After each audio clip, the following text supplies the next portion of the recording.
Captain's log. Data becomes Sherlock Holmes. Deanna Troi practices hypnosis in space. And Picard puts his feet up on his desk and declares that he's just too busy for all this nonsense.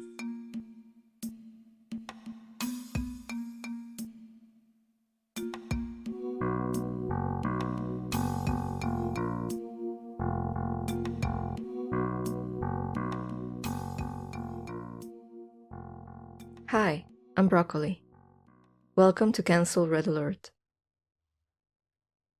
Today I will discuss Lonely Among Us. This is Season 1, Episode 7 of Star Trek The Next Generation.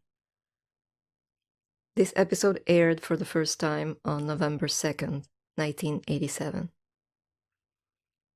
So first, a little summary of what happens in this episode. The Enterprise picks up 2 delegations of aliens who have applied to become members of the United Federation of Planets. One little problem, though. These 2 groups, the Anticans and the Selay, absolutely hate each other. The Enterprise is ordered to transport them to a neutral planet called Parliament, where there will be negotiations in order to resolve the conflict between these 2 species. While on their way to Parliament, the Enterprise comes across an enormous cloud in space. Then, an energy discharge coming from a console attacks Lieutenant Worf, rendering him unconscious. The energy then passes on to Dr. Crusher, and then on to other crew members, each time leaving them with a memory blank. The energy seems to want something. It then makes it into Picard, taking possession of him, seemingly forcing him to become energy and to abandon the Enterprise in order to go explore space, no longer as a being with a human body, but as just pure energy. The crew initially struggles to get Picard back, but Deanna Troi senses his presence out there, and they finally manage to beam him back into the transporter room of the ship. Now, onto the analysis. First, I will talk about the diplomatic mission in this episode, the new species we're introduced to, what we learn about them, and what we learn about us by comparison. By us, I mean us in the 24th century, humanity in the 24th century. Then I will talk about Data's fanboy fixation on Sherlock Holmes. And finally, I will address the main story in this episode, the energy alien who wants to take Picard with it to explore the unknown. So much like an energy entity from a lavender cloud in space, I invite you, or I exhort you, or I compel you to come with me to explore not the galaxy and its unexplored corners, which to us in the 21st century is pretty much all of it. We've barely come out to our porch. No, in this case we are exploring an old television episode from the past. Not the greatest episode, certainly not the greatest writing, but some good stuff nonetheless. I don't know about you, but I'm getting some tea from the replicator for this one. Perhaps the captain's favorite. Tea, Earl Grey, hot. Because the captain goes through a lot in this episode. I'm sure at the end he poured himself a good cup of tea. Now, let's see what's out there.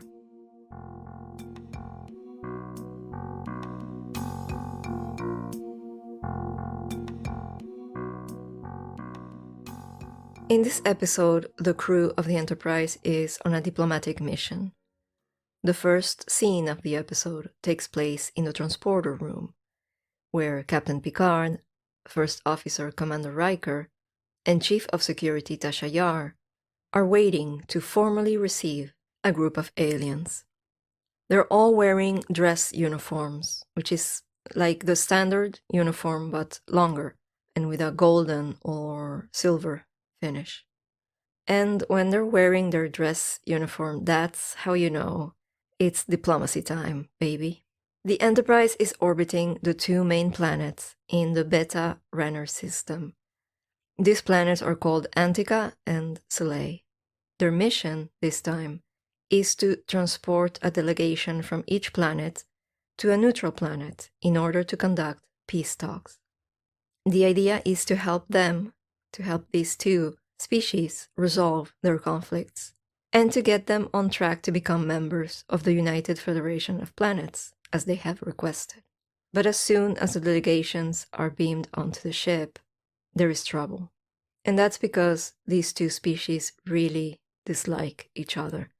And I mean, really. They spend most of the episode bickering, fighting, literally trying to hunt members from the other group. When the Soleil arrive on the Enterprise, the first thing they say is that they can smell the Anticans, so they know they are already on the ship. Then they request to have their quarters as far away as possible from the Anticans. So all the Enterprise has to do is transport these two delegations and keep them from killing each other on their way to their destination, which is a neutral planet called Parliament. We don't know anything else about Parliament, and that's a shame. In my imagination, it looks like ancient Greece, and it's full of columns everywhere. Alien columns, of course. I guess first I should describe these aliens. The Anticans are humanoid. Their faces are canine-like. They have snouts like dogs, essentially. Their skin is rubbery, and their craniums are enlarged. They're also furry. They have long white hair on their faces, where eyebrows would be, and they have a mustache and beard, also long and white, like Santa Claus hair. So imagine a dog with a Santa Claus beard. We also know they are carnivores who like to eat their meat as fresh as possible. The Soleil, on the other hand, are also humanoids, but they are reptilian-like. They look like tall, green snakes. In one scene, they are seen trying to hunt down one of their rivals, and they hunt Commander Riker by mistake. I find this scene to be pretty amusing because Riker is very confused by what is happening.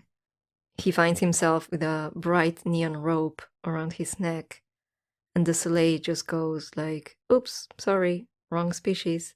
Like it's no big deal that they are hunting down people in the corridors. So both species are very antagonistic towards each other, but also towards the crew of the Enterprise. It's hard to imagine their petition to become members of the Federation will actually be accepted. And by the end of the episode, we don't know if that happens or not.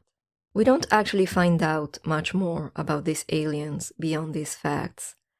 Mostly we know the crew of the Enterprise has a hard time dealing with them and their antics.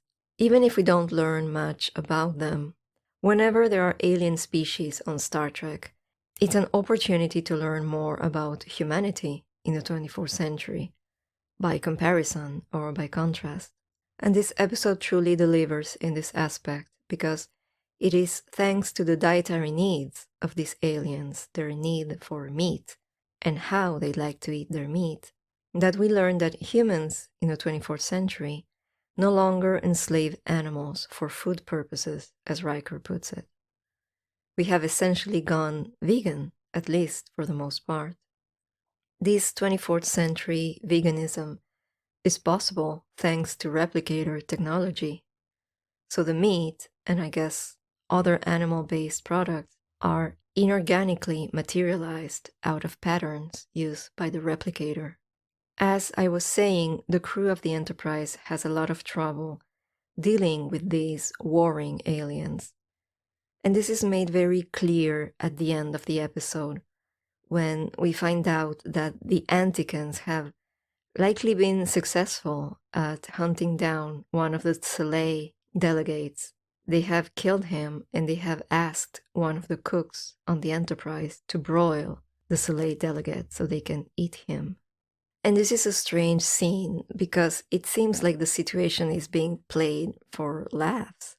This happens right after Picard is rescued and is back and safe on the Enterprise. And as he is informed of the situation by Tasha Yar, he just goes, "Oh, I'm too tired to deal with all of this." And he asks Riker to take care of it. And everybody acts like it's not that big of a deal that a representative from an alien species was eaten aboard the Enterprise. Like, there aren't going to be any consequences, apparently. It's just a little cannibalism on the flagship of the Federation, in the middle of a diplomatic mission. No biggie. So the issues with the antagonistic delegates is the B plot of the episode, and it's not really related to the main plot. But at the same time, the main plot is not fully developed, in my opinion. I guess what I'm trying to say is the writing in this episode is a little messy, a little disjointed. Right after receiving the delegates, the Enterprise comes across this enormous cloud in space. The sensors are picking up very unusual energy readings. We also find out this cloud is traveling at warp speed. But that's all we know, because the Enterprise has to take the aliens to the neutral planet, so they don't have time to explore what this cloud is about. This is when things begin to unravel. Lieutenant Worf is in sensor maintenance with Lieutenant Geordi LaForge when suddenly this blue energy that looks like lightning comes out of the console and attacks Worf, rendering him unconscious. He is taken to sickbay, but then the energy that attacked and entered his body now enters Beverly Crusher's body. Now, Beverly is going around the Enterprise acting strangely and asking questions about different functions on the ship. She goes to the bridge and starts working on a science station, even though what she's doing has nothing to do with medical work. Then suddenly, multiple stations on the ship begin to malfunction, and no one on board understands why. After all, the Enterprise is still brand new. There shouldn't be any system failures of this magnitude. Is someone doing this on purpose? Is there maybe a saboteur on board? The senior officers, including Captain Picard, conclude that an investigation is needed to find out what is going on. This is when Picard mentions Sherlock Holmes, the famous fictional detective, written by Sir Arthur Conan Doyle. Data has never heard of this detective, and he becomes obsessed. He reads and studies every story and every case, and soon he begins to talk like Sherlock Holmes, and he even adopts his mannerisms. He starts smoking a pipe, and I have to say, I know smoking is bad, but he looks adorable. And smoking can't really be bad for his artificial lungs, so who cares? So those who have already seen all of the Next Generation know that this is just the beginning of Data and his Sherlock Holmes era. We will see him playing as Sherlock Holmes on the holodeck for a few episodes. What I like about this is it reminds me of the very human thing of becoming fixated on something, especially something that comes from art. We read a book, or we watch a film, or we discover a new band, and we go all in. Data is doing Sherlock Holmes cosplay in a way, and he even gets a little lost in it too. While in character, he explains something to Commander Riker, and he ends the sentence with, "My dear Riker," just like Holmes would do. Except, yeah, Riker is still his superior. The chain of command doesn't just disappear just because he's cosplaying as a fictional detective from the 19th century. So he quickly and comically adds a "sir" to the end of his sentence. He's still a Starfleet officer, even if he's geeking out with his latest hyperfixation. Again, such a human thing to do.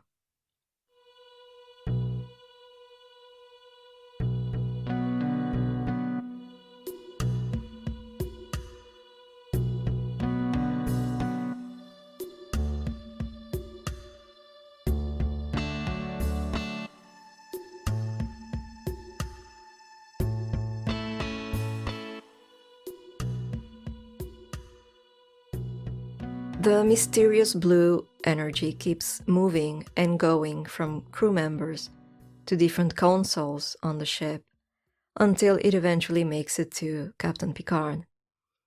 We know that both Worf and Dr. Crusher don't remember what happened while they were inhabited by this energy.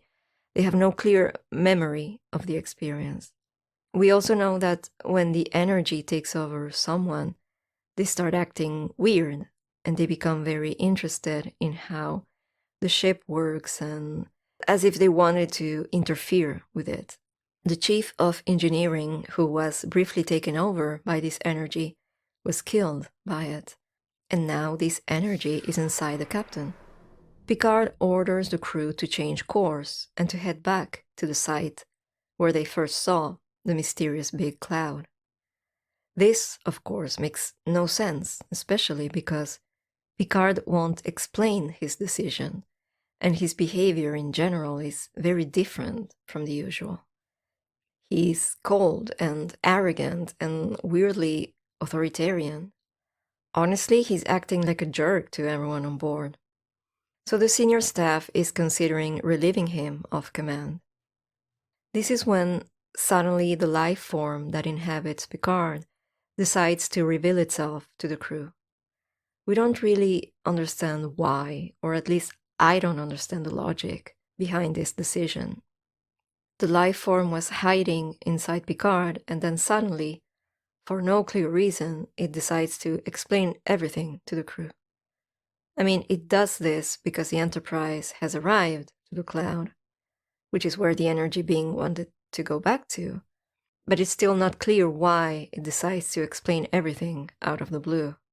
Actually, it reminds me of a detective novel, the Poirot type, where at the end the detective gathers everyone in one room and explains all of his findings. So maybe they were going for something like this because of the Sherlock Holmes references. I'm not sure. The thing is, the life form / Picard starts explaining to everyone on the bridge how earlier when the Enterprise flew by the cloud, it was accidentally picked up by it. The life form was terrified and trying to understand what was happening and how to get back home, which is why it kept leaping from body to body. It also explains it didn't mean to kill the chief engineer.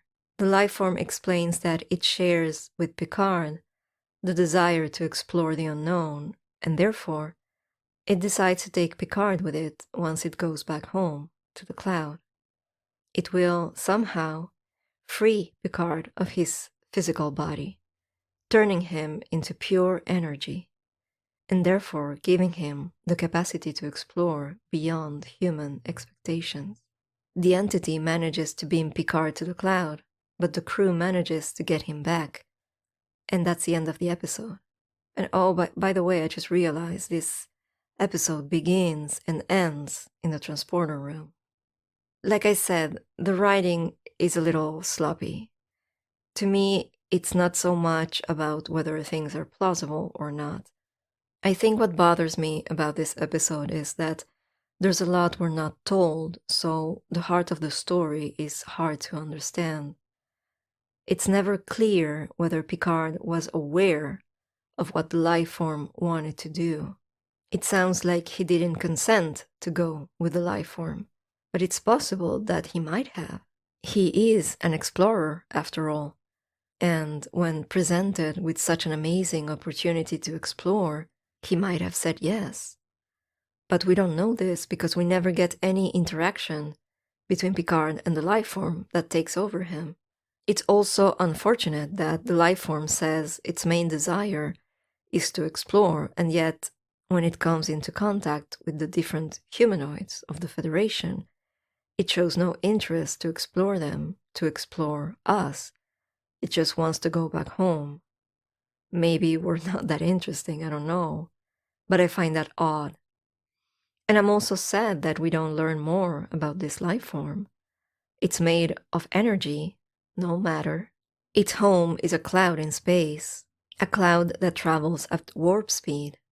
If we knew more about this entity and where it comes from, And if we also got to see Picard being offered the chance to explore the unknown, then the story would have been more about the temptation to leave everything behind, to go explore, to go live the greatest adventure, unencumbered by the biological limitations of a physical body. Okay, one last comment I wanted to make. In this episode, we learn something interesting about how Deanna Troi, the ship's counselor, senses people. She is, of course, half human and half Betazoid. So she has partial telepathy, and she can perceive emotions from other people. She explains that in this case, it took her a while to understand that the members of the crew were being possessed by the energy, because she always senses duality from people. For example, when someone is trying to make a decision, they often talk to themselves, which gives off a feeling of duality.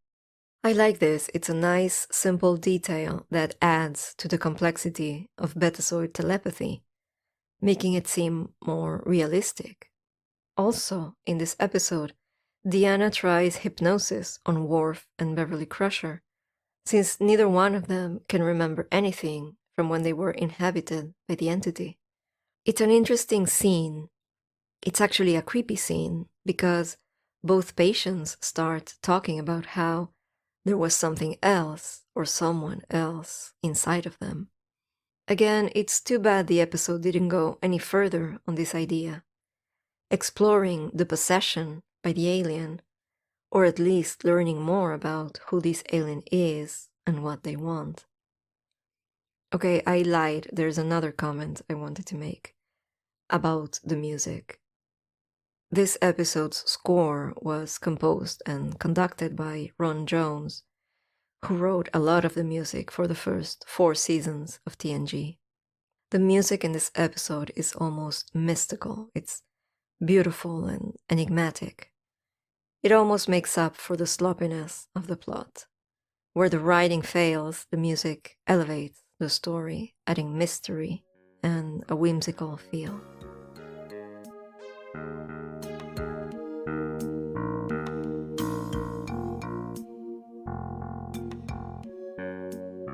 And this is the end of my comments on Lonely Among Us. Now it's time to ask a question to you, the listener. So I just talked about how, to me, it would have been interesting to tell the story from the angle of the possibility to explore the universe and the choice to leave everything behind to do so. And that's what I want to ask you. If presented with the opportunity to go on the greatest adventure of all, would you take it? Would you go? If you could travel to faraway planets and learn the secrets of the universe, if you could live beyond time and space, beyond everything we know, would you leave your life as you know it behind? I'm thinking of the film Contact, which came out in 1997, I think, and which is based on a book by the same name written by Carl Sagan. In this story, a scientist discovers a message, possibly sent by aliens, from the star Vega.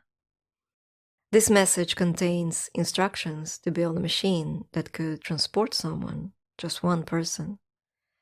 So the scientist gets in the machine and she travels and she experiences another reality.